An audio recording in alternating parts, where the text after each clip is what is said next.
Hello, magandang araw mga guys, mga engineer. Kumusta kayong lahat? Today guys, mayroon akong ginawang part 2. Gumawa ako ng tutorial tungkol sa axially loaded footing using spreadsheet. So ito ngayon yung part 2 para sa eccentrically loaded footing.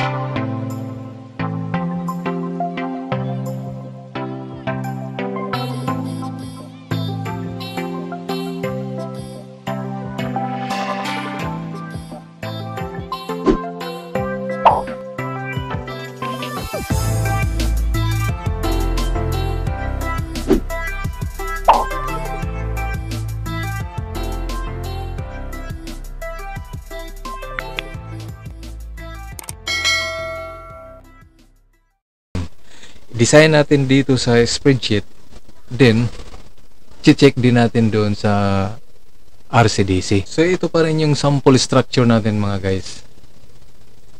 So ngayon mayroon na tayong fixed support, kaya eccentrically loaded siya dahil may moment siya. So punta lang ako sa post processing, din i-highlight ko lang yung mga nodes. Highlight ko siya, reaction, then sa reports, support beams, then force FY. So i-highlight ko dito, copy, then paste ko dito. Pero actually mayroon na ako ditong pinest ito. Pinakita ko lang kung paano magano ng mga forces. So sa service combination, ganun din mo dito. So ito na yun.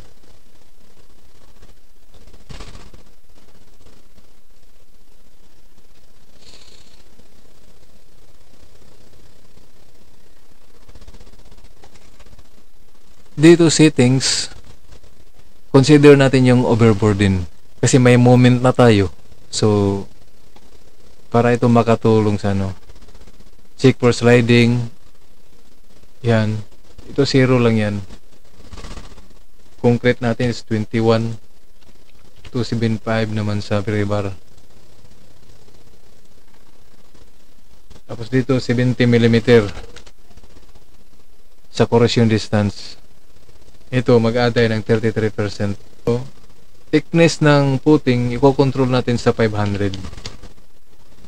Tapos yung minimum naman 300. Kung gagamitan mo ng minimum dito na 200, sigurado yan magpipil yan sa pansing shear. Yan ang problema, kaya madalas 300 talagang minimum.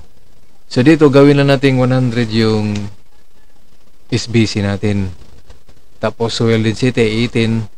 Tapos yung depth ng footing gawin na natin 2 meters. Tapos water table sabi natin 8 meters. So yan, check na natin yan. So dahil dito kinonsider natin yung overboard, expect tayo guys na pag ang nag-increase ka ng depth ng ating footing, itong depth, ito yung from natural grid line to the bottom of footing. So kung i-increase mo itong depth na ito, kunwari 3 meters or 4 meters, expected din yan mag-i-increase din yung size ng footing nyo, magsisilakihan yan. So ipapakita ko maya. So ito okay na natin yan. So reinforcing, gagamit lang tayo ng 20 mm na reinforcement. So okay, design.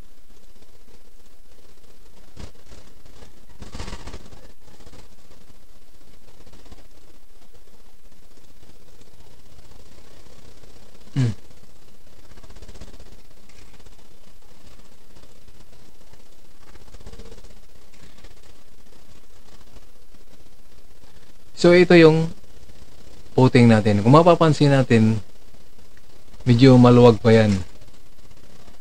Pero pag ito i-unlock mo natin guys, i-unlock natin, tapos gawin natin 2 meters, 4 meters ito.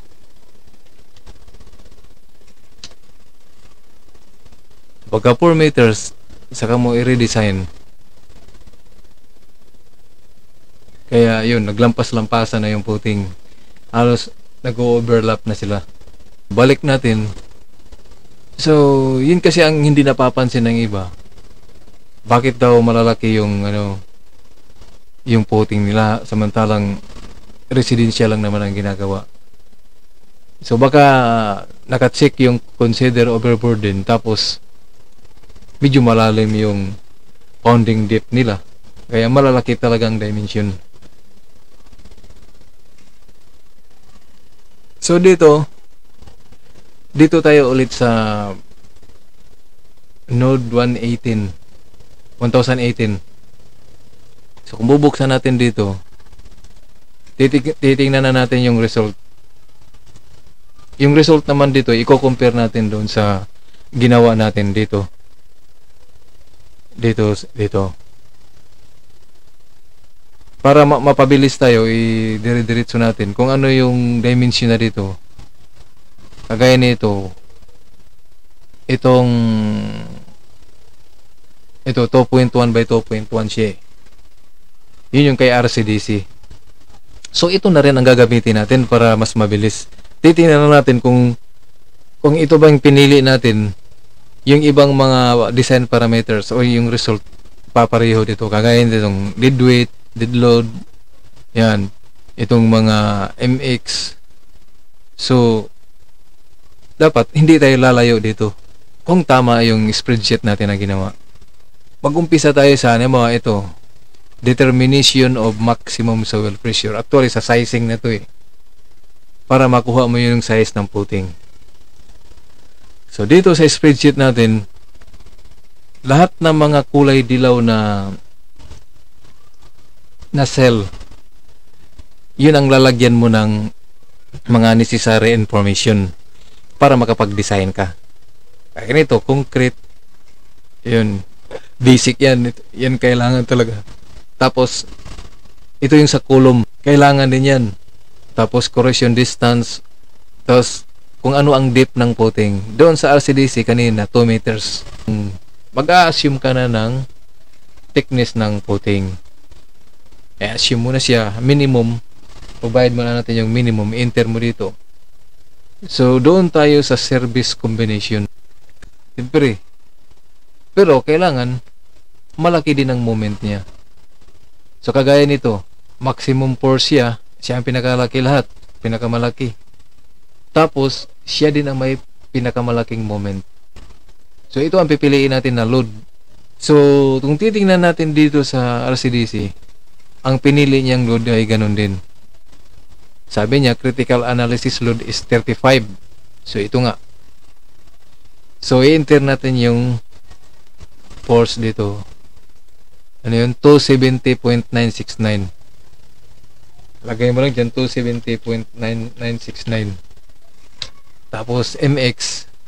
Ang MX mo dito is ito. Dalawa lang ang tinitingnan mo dyan, MG at MX. So ito yung MX 31.477. Lagay mo lang dito negative 31.477. Tapos ang MY ito 0.09.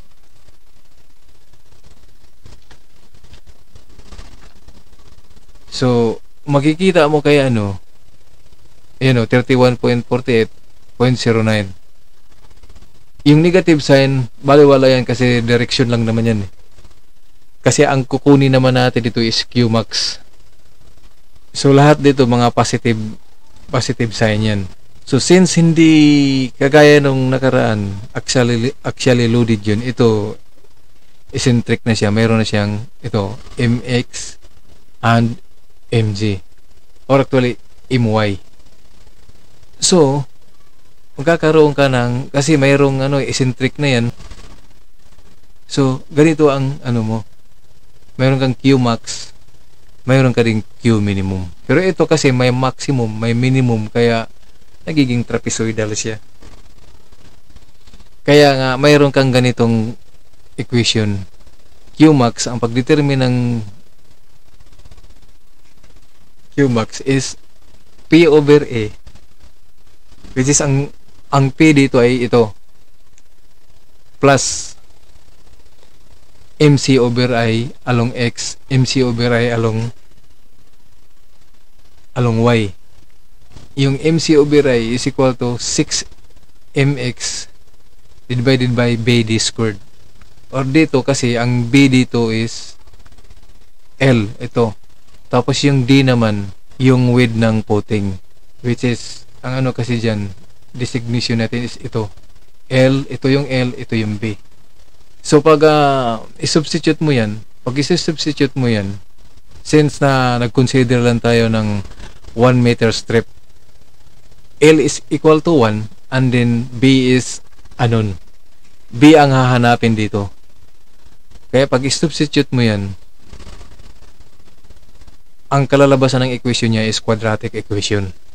Na mayroon kang value na A equals 133, B is negative 271, C is negative 188. So, gamitan mo nitong quadratic equation. Ang B niya ay 2.58. So, 2.58, yun na yung ano niya, square meter. Which is, one of each side is only 1 meter kasi 1 meter strip. So, ngayon, since 2.58 ang ano niya, area niya, pwede kang maglagay dito ng 1.8.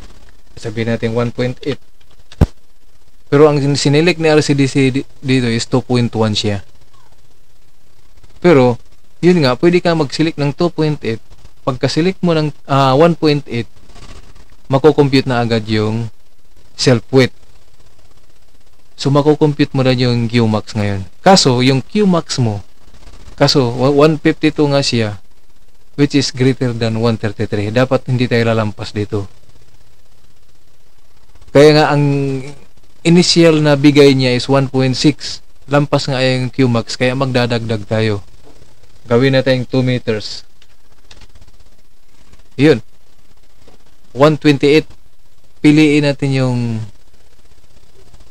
pinili ni RCDC na dimension para mapagtugma-tugma natin yung mga values.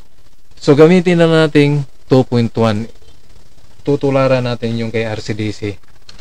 So, 2.1 siya. Ang Qmax niya is 118. Mas safe siya kasi ito 133. Medyo malawak ang margin. So, ngayon, pagkatapos mong makita yung Qmax na okay siya, proceed na naman tayo dito sa minimum soil pressure. Kailangan kasi dito, minimum soil pressure natin, as much as possible, iwasan natin siyang magiging less than 0. Kaya nito, 42. So, greater than 0, safe siya. Kumbaga sa bakit kailangan greater than 0? Para, ang puting mo ay laging, wala siyang tension. Compression siya. Ganito ang itsura ng puting mo. Mayroon kang Qmax, is Qmin. Pero pag ang Q minimum mo is less than 0, gaganito yung profile niya. Dito gaganon. Kakaroon ka ng tension dito. Yun ang iiwasan natin. Kaya lang as much as possible, compression lahat yan. So, iti-check natin yung minimum, soil pressure minimum. Paano iti-check yun? So, minimum, ito yung minimum sa buong structure to ha. Hindi yun sa isang puting lang. Kaya nga, pag kumuha ka ng force, hahanap ka ng force na minimum. So, ito, minimum to eh. Pero, kailangan minimum siya, pero dapat malaki yung moment niya. Kung susuriin mo dito, hindi lang sila magkalayo, 30, 31, negative 31. Pero, hindi natin to pwedeng piliin to. Kasi maximum to eh. Ang hinahanap natin dito is Q minimum. So, minimum on a force. Nagkataon naman na siya ang minimum, siya ang maximum. Ay, siya, malaki ang moment niya. So, exactly, ito ang pipiliin natin. Pero kung nagkataon ito na ito, maliit ang moment, tapos mas malaki itong kasunod, ito ang pipiliin natin. So, i-check natin kung tama ba yung pinili natin dito sa kay RCDC. So, Q minimum tayo. Ito, critical analysis load is 29. So, ito nga siya. So, 73.797. Enter natin dito. 73.797. Ang MX is ito na 30.813. Tapos ang MY is 0.473. So makikita dito, kung i-check natin dito, 73.83, MX 30.82, MY 0.47. So tama tayo. So pagkabigay natin ditong mga parameters na to, automatic mako-compute na yung panibagong PIN. Madadagdag yung self-weight. Itong self-weight na to. Binigay natin ay yung result dito. So once na ibinigay natin yan, dadagdagan ka agad yan ng self-weight. So ito yung 171 na kung saan itong 171 ito ang gagamitin sa pag-compute ng Q-min. Ito ang gagamitin. So ang Q-min lang ay pareho lang dito. Itong formula. Ang nangyari lang minus na dito. Ito minus. Ibig sabihin P over A minus 6M over BD squared minus 6 over DB squared, mga ganun. So ito yun dito. So ang resulta is 18.6, which is greater than 0. So 18.6 din siya dito, greater than 0. Kung titingnan mo dito, ang gamit na dito to, MY natin is 0.473. Dito naman sa kanya negative 0.47. So ngayon, dahil safe tayo, greater than 0, ibig sabihin nun, ang putting mo, nakikita mo na ngayon na ang putting is always in compression. Mas malakas kasi ang concrete pag ito'y in compression kumpara doon sa mahina ang concrete sa tension, kaya yan ang iniiwasan natin. Proceed na tayo. Pagkatapos ng minimum, check na tayo sa sliding. Kasi actually, itong size na 2.1, hindi pa yan final eh. Hanggat hindi siya papasa sa lahat ng mga conditions. So, proceed tayo dito, sliding. Ano ang pipiliin naman natin sa sliding? Mapansin nyo dito, BX, BY. Mga horizontal force yan. Horizontal force along X. Itong X, yun yung axis ng consideration. Halimbawa, uunahin natin yung sa x-axis. So, ito, gagamitin natin. Pag doon naman tayo sa kabilang axis, ito na naman. So, saan? Paano? Pag sliding, automatic, itong force dapat na ito, minimum sa lahat. Kasi marami tayong forces, di ba? Ito, marami yan eh. So, dapat, ito minimum. Tapos, itong x, as much as possible, maximum yan. Ito nga yung minimum natin. Pero dapat yung X natin ay maximum. Kung magkikita mo dito, ito yung maximum eh. Pero hindi yan i-consider natin kasi only mo, konti lang naman diferensya dito eh. Points lang yan. Pero mas malaki itong vertical force niya kumpara dito. So mas magpipavor kung ito ang pipiliin natin. Kailangan minimum lagi. Enter natin dito. So 73.797. Tapos yung BX naman. So ito yung BX 0.678. 0.678. Tapos yung BY mo 18.11. So, check natin dito. Ito yung pinila. Tama. 73.83. Tapos, 30.82. MY, negative 0.47. BY is 18.11. Tama, 18.11. BX is 0.678. Ito. So, tama yun, 18.12.68. So, pagkabigay mo nitong mga informasyon, ito ngayon ang i-compute ng program natin. Sliding force, resultant sliding force, downward force. Ito yung downward force, ito yon, lumaki. Kasi ang downward force dyan, itong 73.797, iisipin mo lang, ito yung weight ng nasa itaas. So, siyempre, idadagdag natin yung self-weight ng ng puting. 163. Downward force, tama, 171.7. Ito yung downward force. Ito na yon. Plus, ito, 60% na ito. Kung ano yung 60% dyan, yun yung idadagdag dito. Ito. So, plus mo lang to kasi wala naman tayong upward. So, yung downward na natili pa rin as is. Tapos, yung resisting sliding, ito pa rin yun siya. Multiply mo lang siya ng 0.4. So, 171. 171.672 times 0.4. Yun, 68. So, yung force, yun na nga yung force resisting sliding. Pero yung sliding force, ito yun. Kung i-compare mo tong dalawa, dapat yung sliding force mas maliit dito. So kung i-divide mo yung dalawa, resisting force divided by sliding force, kailangan greater than 1.2 ang result. Ito kasing 1.2, yun yung factor of safety. So ang resulta kasi is 3.78. Ibig sabihin, 68.6 divided by 18, 3.78, which is too much greater than 1.2. So, safe yung putting sa sliding. So, next. So, 73.797. Dito yun.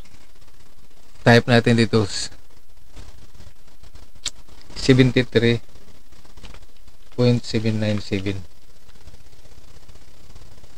Multiply sa parang nag-a-act siya dito sa gitna na to. So, i-multiply po siya. Kumbaga sa kinukuha mo ang moment dito sa 2. So, L over 2, kung ano ba size ng puting natin is 2.1. So, ano ang half ng 2.1? 2.1 divided by 2 is equal to 1.05. So, kung 1.05, so, itong 73.797, i-multiply mo siya ng 1.05. 73.797 times 1.05 is equal to 77.48. Yun yung stabilizing moment. Yun yung sa force lang yan. Mayroon pa tayong sa self-weight. Nakabukod yan yung sa self-weight at stabilizing moment due to soil weight. So kung ano yung ganun din, yung self-weight ng puting self-weight, ito yung 33.075. Itong isa kasi self-weight ng soil at puting. Ito self-weight ng puting lang. So 33.075 times 1.05, 34.72. So, yun, 34.72 nga.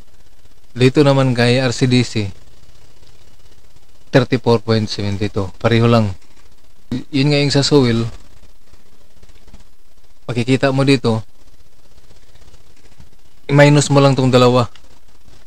163 minus 33. Yun na yung sa soil. Times 1.05. Kaya 136.5 ito. So tama. So ngayon ito total mo itong tatlo, 77 plus 34 plus 136, mayroon kang total na 248. Yun yung stabilizing. So mas malaki, sobrang malaki kumpara sa destabilizing. Itong destabilizing, ito na yung moment na ito. Ito 30.813.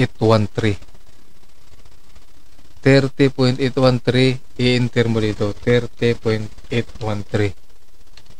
So kung titingnan mo dito kay RCDC, ayun 30.8 ito, naka lang, round off lang. So kung i-divide mo tong dalawa, 248 divided by 30, ang overturning factor of safety is 8 siya, 8.07, which is masyadong malaki. Mas safe talaga siya. It's greater than 1.5. So safe in overturning. So along ano naman tayo, along length. So pareho lang naman kasi ang dimension yan. Nagkaiba lang sa force. So ang force naman dito, kung titingnan mo, ito ngayon yung malaki. So hindi pwedeng kung ito yung pinili natin doon sa along length, ay siya din ang pipili natin sa along width. Mas pipiliin natin yung mas malaki ang moment, ito. So kung titingnan mo dito, ito na ang pinakamaganda. So ang pinili dito is 78.252. So i-enter natin yan dito, 78.252. So kung makikita mo, ganun din yan pinili niya eh. Yan o, 78.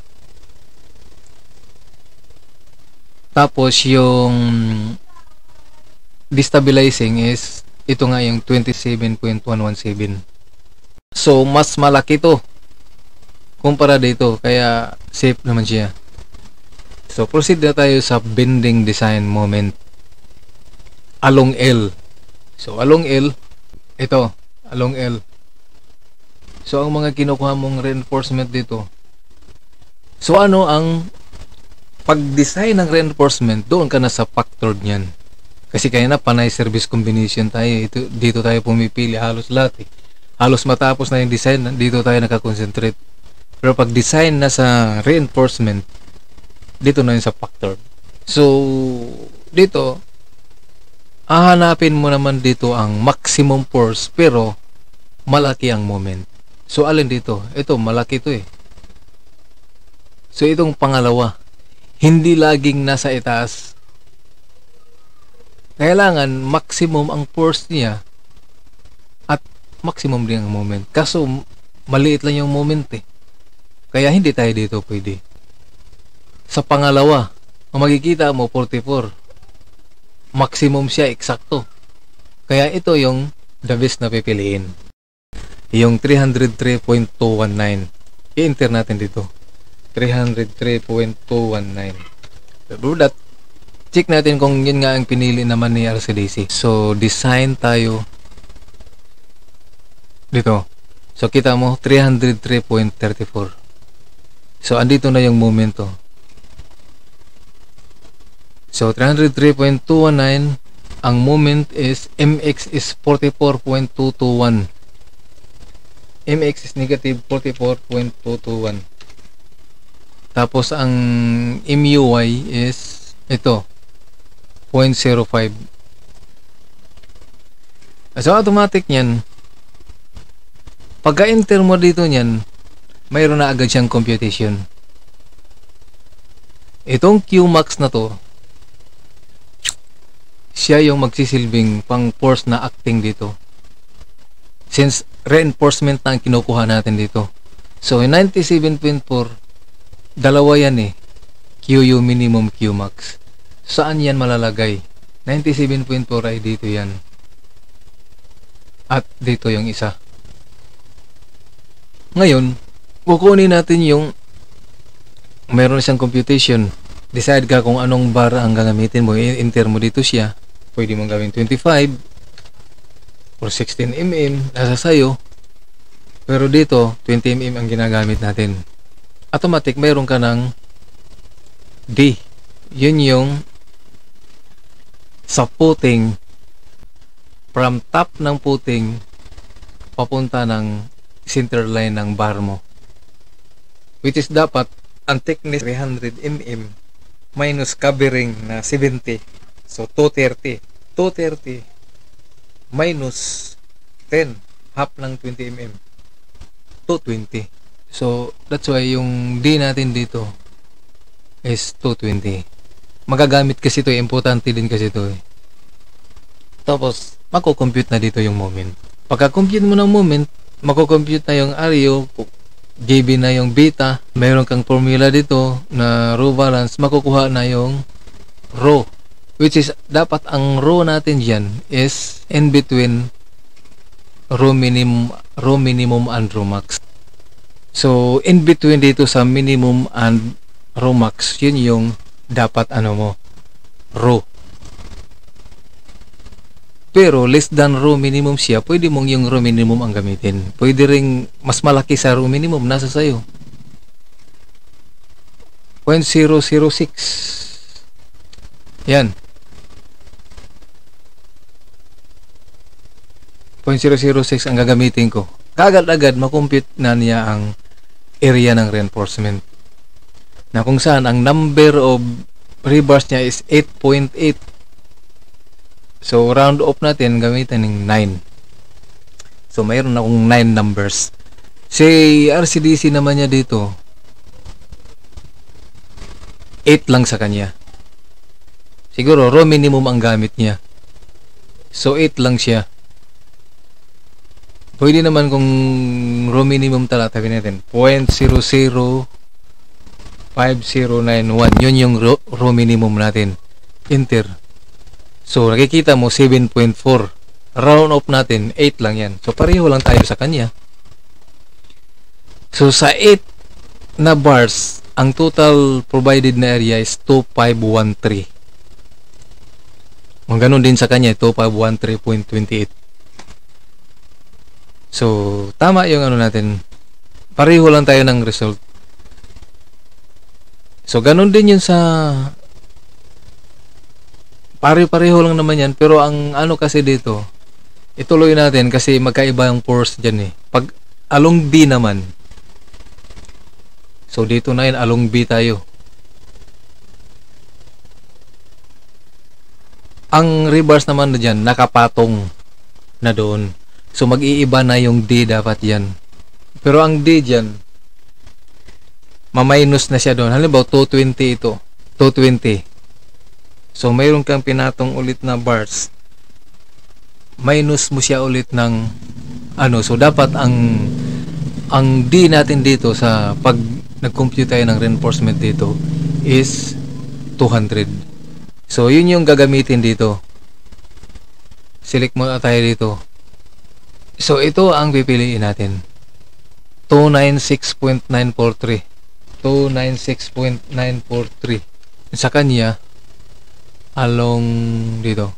So yun pareho lang 296.943. Tapos yung MUX is 4.363. 4.363. Enter mo lang dyan. Tapos MUY is 38.909.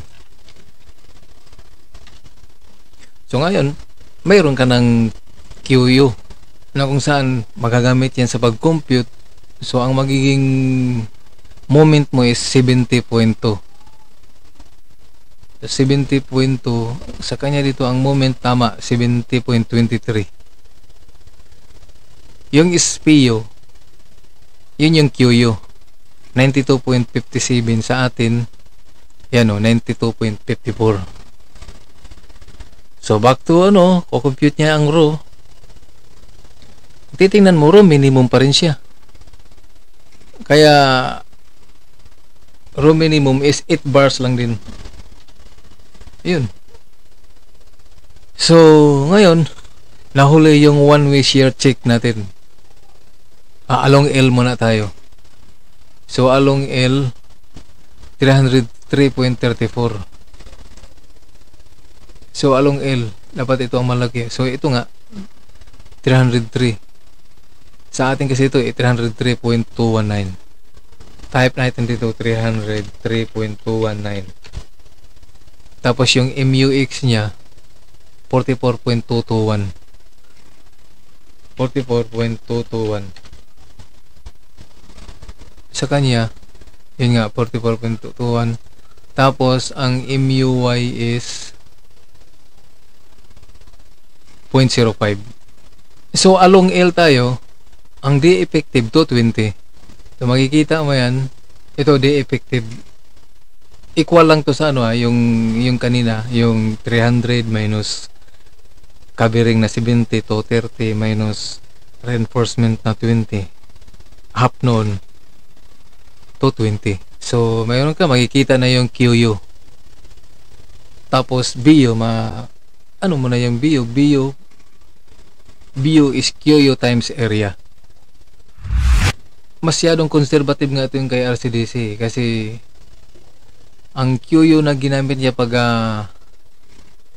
determine ng moment, agaya ng moment na to dito, ito, inassume kasi niya na uniform stress at ang maximum ang ginamit niya. Pero kung tutuusin, hindi naman siya uniform eh. Kung dito yung centroid ng moment, line of moment, iba yung stress niya kaysa dito.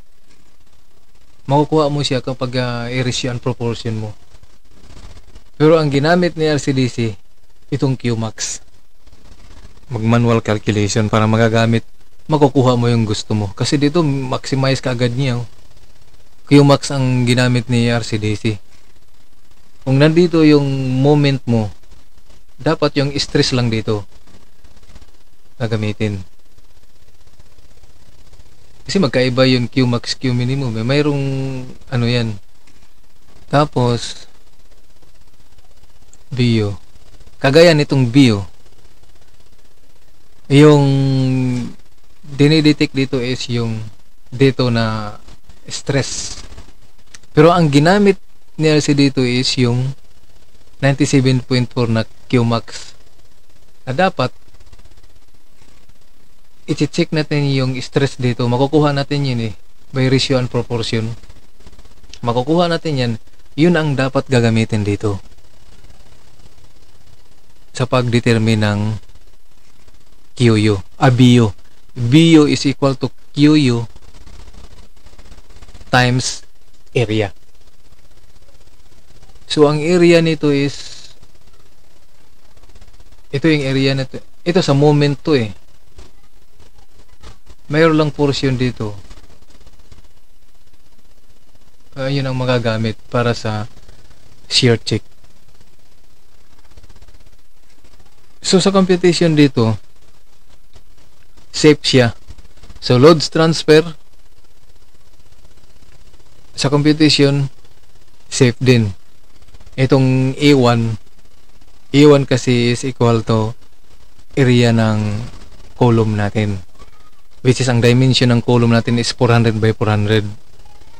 So, multiply mo yan, mamapatak na 160 square millimeter. Tapos yung E2 naman, yun yung base ng footing natin. So, ito kasi yung kinalalabasan ng formula eh. PPin is equal to P times 0.85 times F prime C times E1 times square root of E1, E2 divided by E1, which is ang square root of E2 divided by E1 must not be greater than 2. So, papalagay na natin 2 ito. So, pag kinompute mo, ang resulta niyan is 3712.8, which is higher compared sa PU. Itong PU naman ay ito. O nga pala, ang PU natin, di pa natin na-check yan eh. Ang PU natin is ito, maximum. So, 310.8 lang. 310.8 lang yan. So, kung titingnan natin dito, ayan o, 310.88. So, ang computation niya dito is 3712.8. Kaya, safe din. So, pareho lang siya. So, ganun lang yan pag guys, extract ng mga forces galing sa STAAD, dadalhin dito sa gamit to sa atin. So, ganun lang yun guys. If you like the video guys, please don't forget to subscribe and hit the notification bell para updated kayo lagi sa mga sumusunod na videos natin. Thank you for watching. Have a nice day.